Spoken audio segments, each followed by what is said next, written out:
This is the Lost Faith monologue. Today is Sunday, the 13th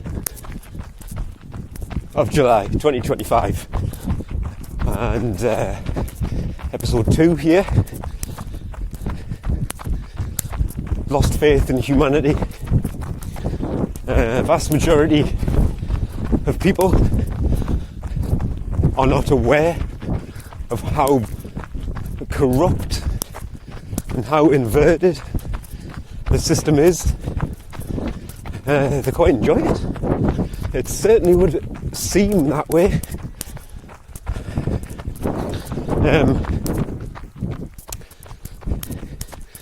The vast majority of people aren't aware, don't have enough awareness. They're too indoctrinated or dumbed down to even recognise that something's not right. And what is it? What's the root cause? How do you put it right? Split people into three sections. There's probably 50% of people who kind of have a feeling that something's not right and that things are going in a dangerous direction. Things are getting worse, just generally speaking. Things are getting worse. The system. 50% of people have probably got a feeling something's not quite right.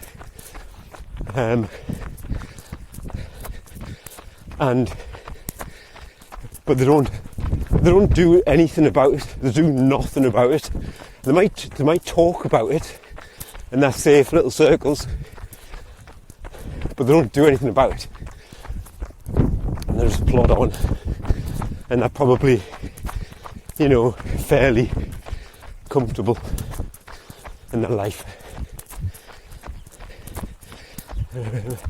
So call that sort of the middle section. At the top are the most ignorant and the most unaware and the most gullible, who they don't even recognise anything. They don't care about anything. And even if it was reported live on the BBC that the government is a bunch of corrupt, immoral, child abusing criminals, a criminal cartel of the highest order, and ultimately they're blackmailed at the highest level. They're blackmailed and by the puppet masters and the intelligence agencies, just like Epstein was a child procurer for blackmail operations on behalf of the Middle East intelligence agencies. Even if the BBC came out and said this live on the nightly news, these gullible, absolute retards, they probably just wouldn't even believe it. They certainly wouldn't accept it. This is how brainwashed that higher, those people in that upper level of complete ignorance and gullibility. Again, I'm just kind of guessing at the numbers, but this is what it feels like to me. Say 25% of people just completely sleepwalk through their life, don't care about anybody but themselves, and just don't even understand anything. Completely retarded. They're slow on the uptake. The brain hasn't fully developed. Anyway, 25%, 50%, the majority of people know something's wrong but won't do anything about it, and just hope it'll improve. And then 25% of people who, now I know this might sound optimistic, but in fact, no, I'm going to go 20%. I'm going to go 60, 20, 20, 60% in the middle, 20% ultra gullible, 20% are somewhat aware of how corrupt the system is. And I'm going to guess, I think this number has been kind of floated around in relation to the uptake of the experiment, the 21 experiment. I'm going to suggest that the uptake, those who did not fall for the PSYOP, was 20%. I've seen that number kind of in official documents,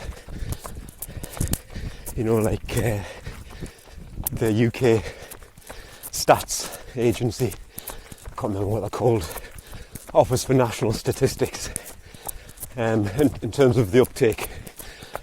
So I'm going to go with 20%. 20% of people are somewhat aware of how corrupt the system is, and they haven't necessarily got your best interests at heart.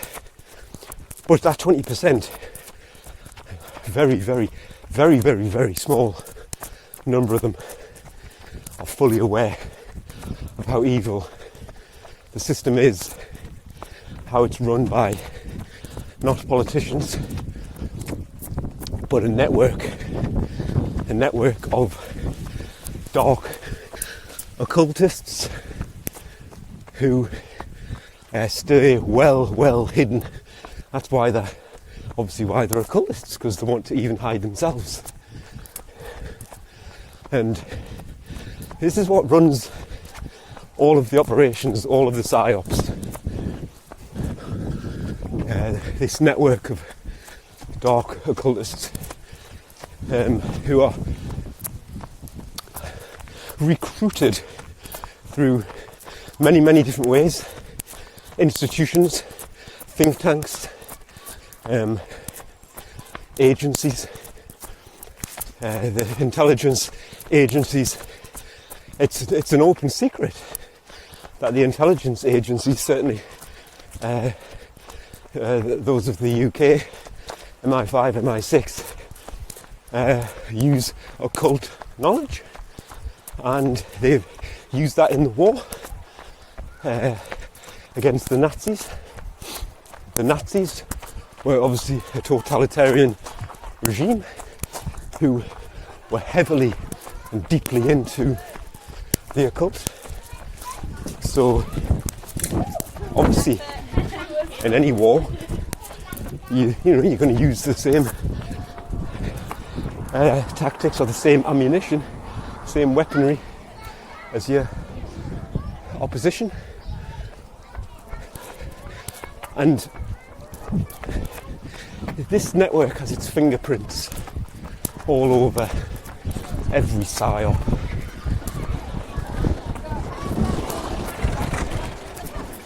So that's who's really pulling the strings. Yes, it's a huge interwoven network which doesn't have a name.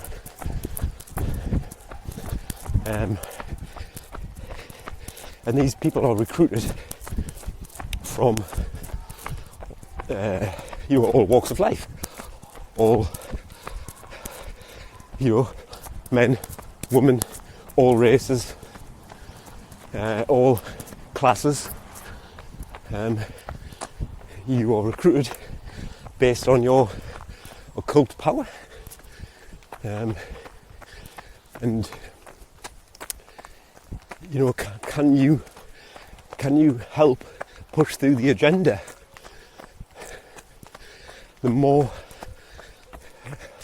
power and influence that you have in terms of your knowledge and your skill set that you have in order to help push through the agenda and go out into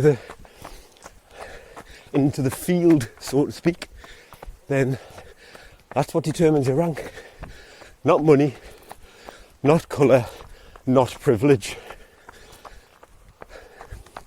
So out of the 20 people who are somewhat aware, and they might have even, went on some of the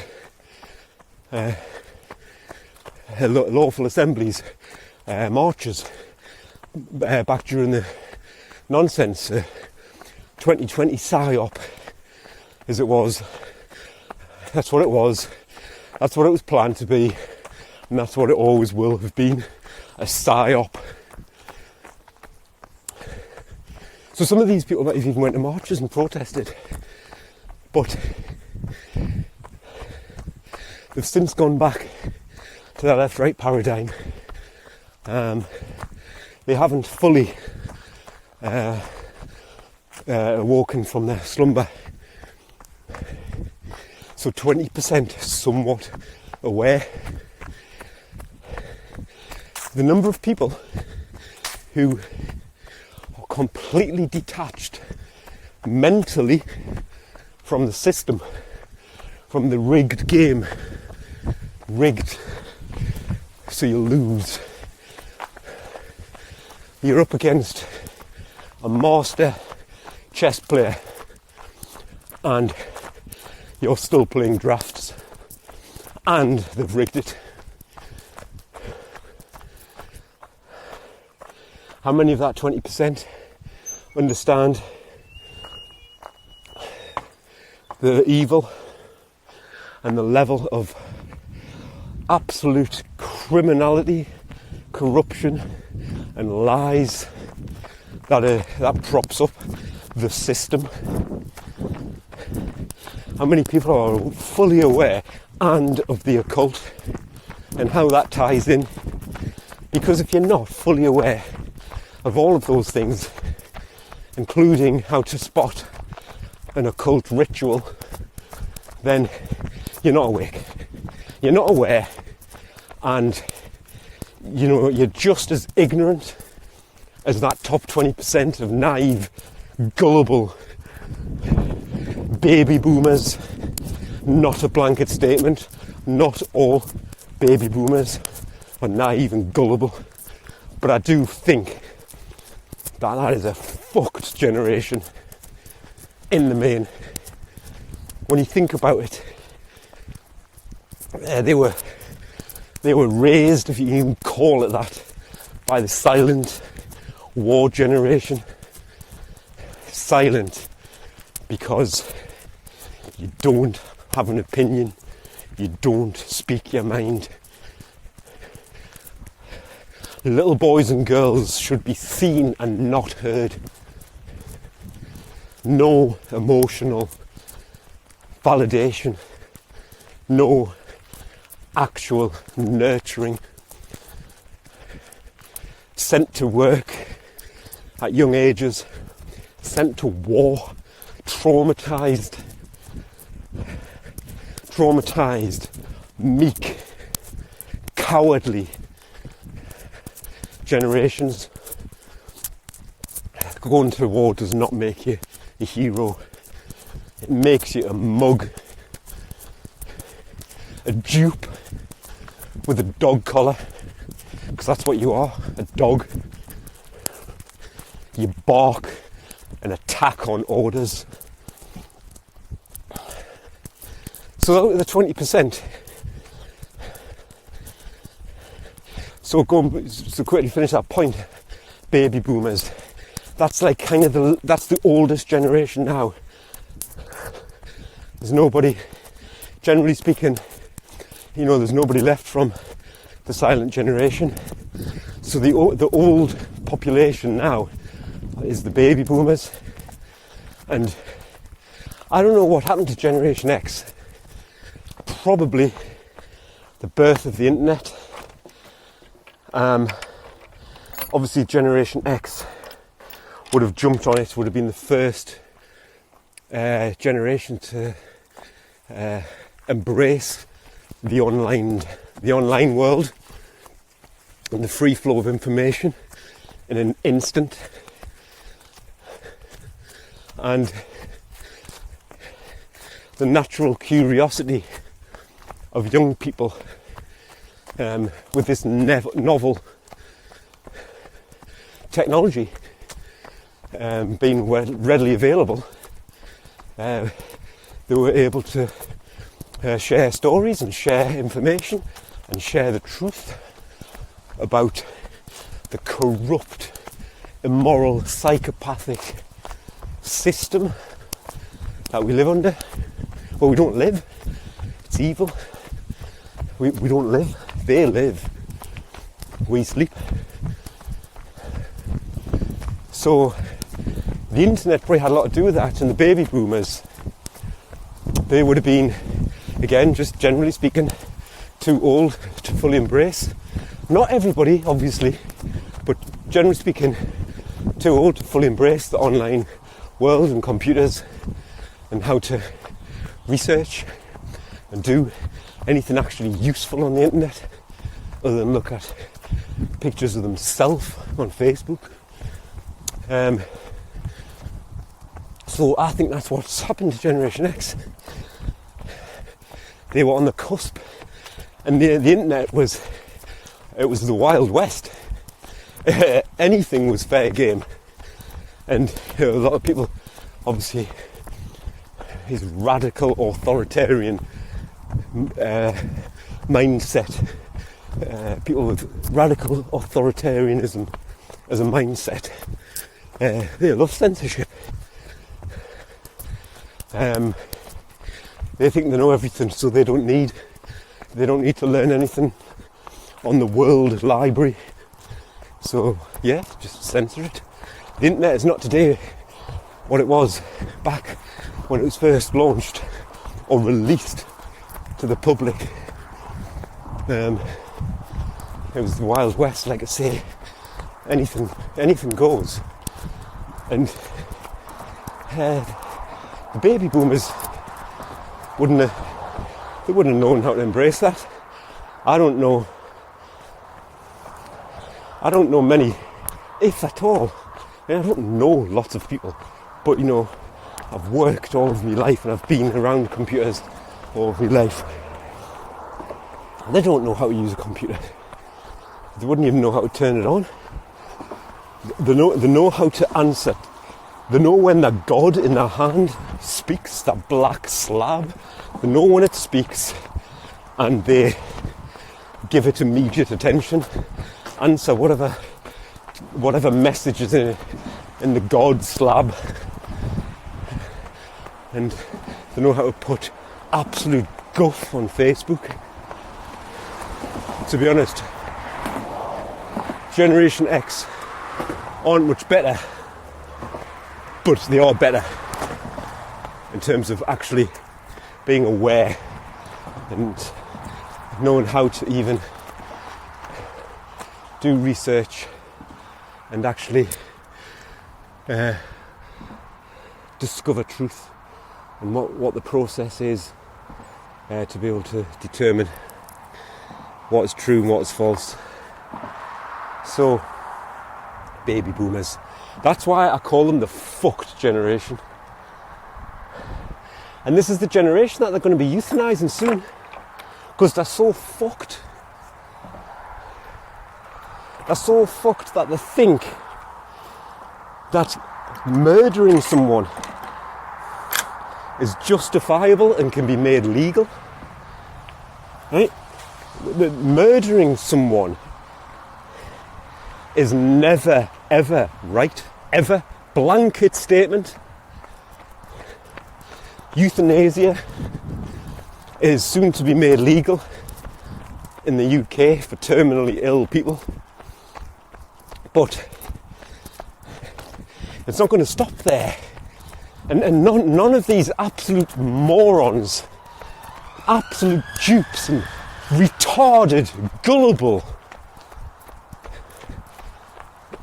animals are what they are. They're not humans, they're animals. Because they think humans should be put down like dogs. That's what they think. They think what we do to dogs is humane. And I mean, we murder all sorts of animals, so why treat a dog differently? But that's an argument for a different day, whether or not we should euthanize dogs, right? But what I'm saying is, they use that as a reason why we should do it to humans while we do it to dogs. We'll give dogs more dignity. There's nothing undignified about dying. And there's nothing undignified about being really ill and being a burden, because you're not a burden. Not if you're a truly good person and you've got, true loved ones. You're never a burden. I'm never going to be a burden to my wife, and she's never going to be a burden to me. I wouldn't have fucking married her. It's meant to be till death do us part. Not until government euthanasia do us part. Until you become such a burden that the state murders you. That's till us do part. No, that's sick, absolutely sick.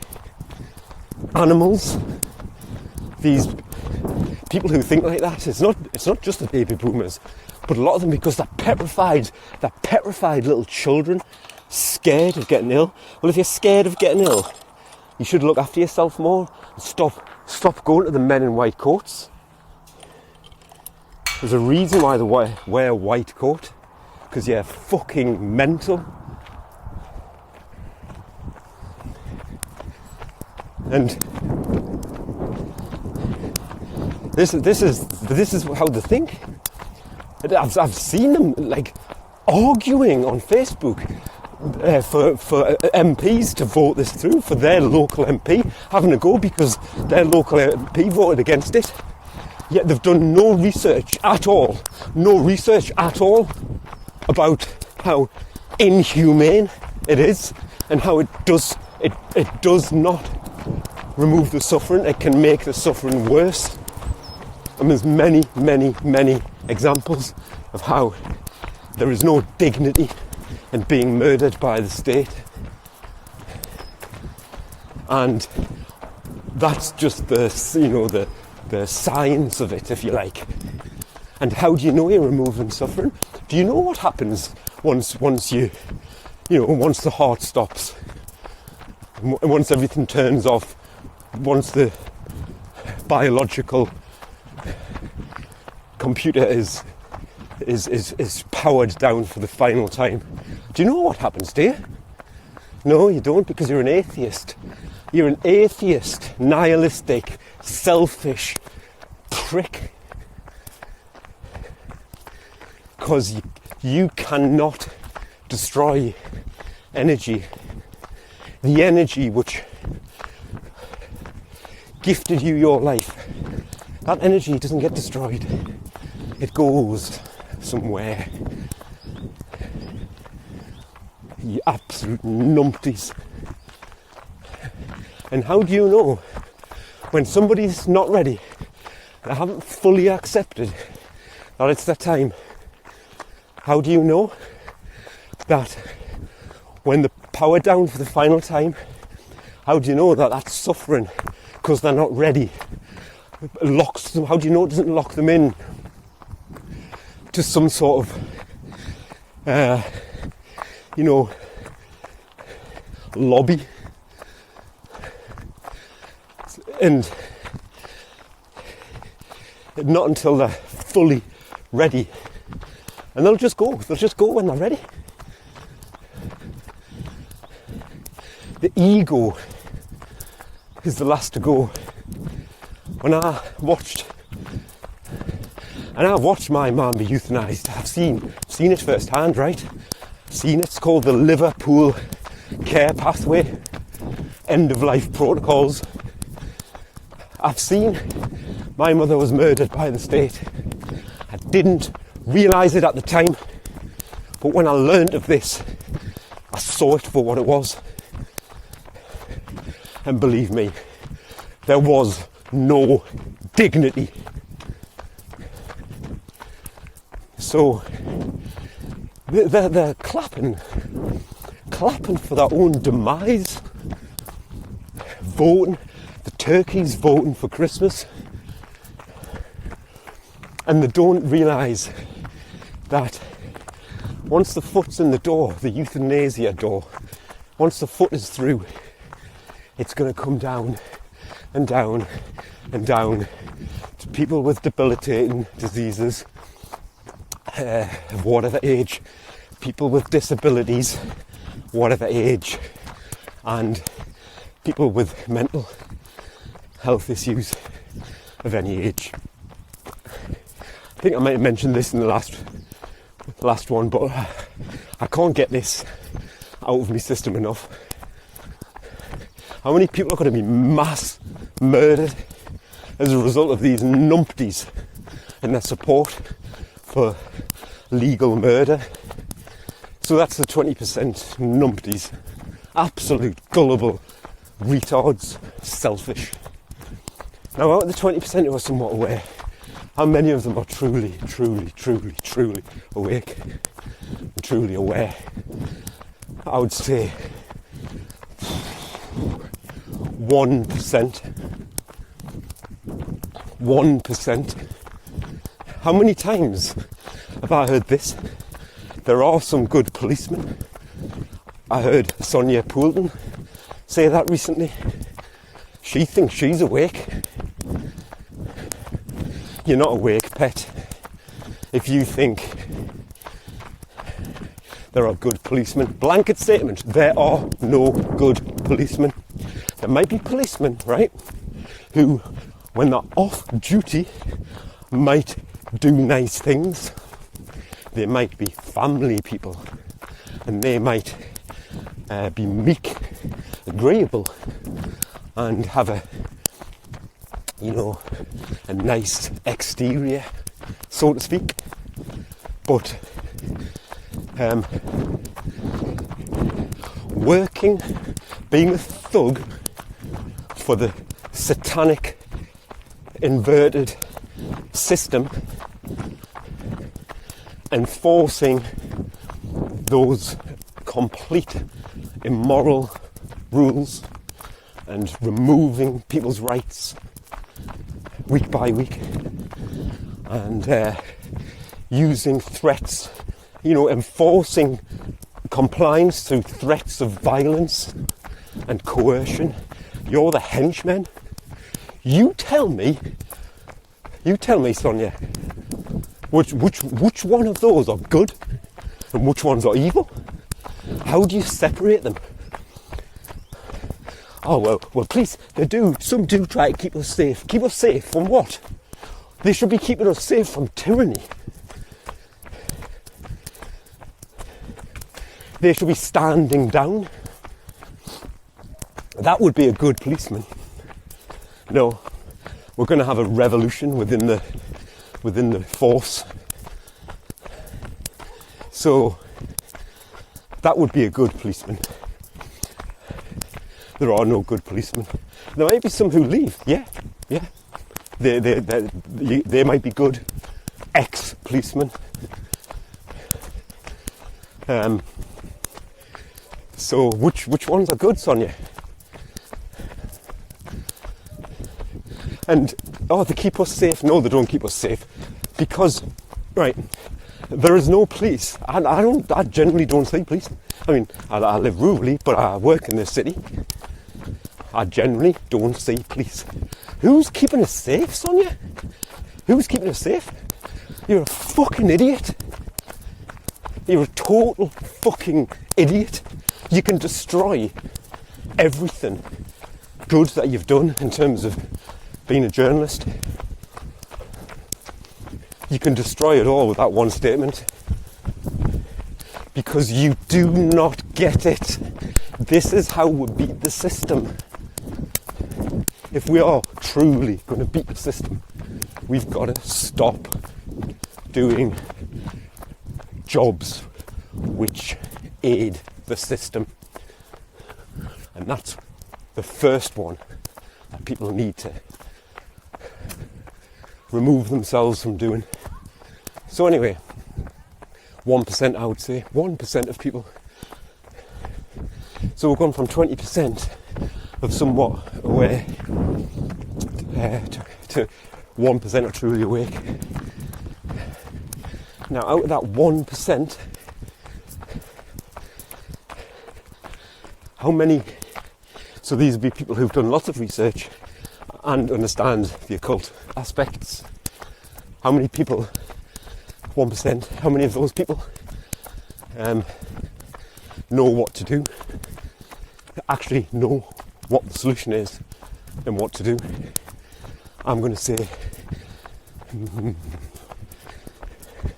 maybe half. So we're now down to 0.5%. Out of that 0.5% that know the research, know the occult, and know what to do, how many are doing it? Let's just go half again. 0.25%.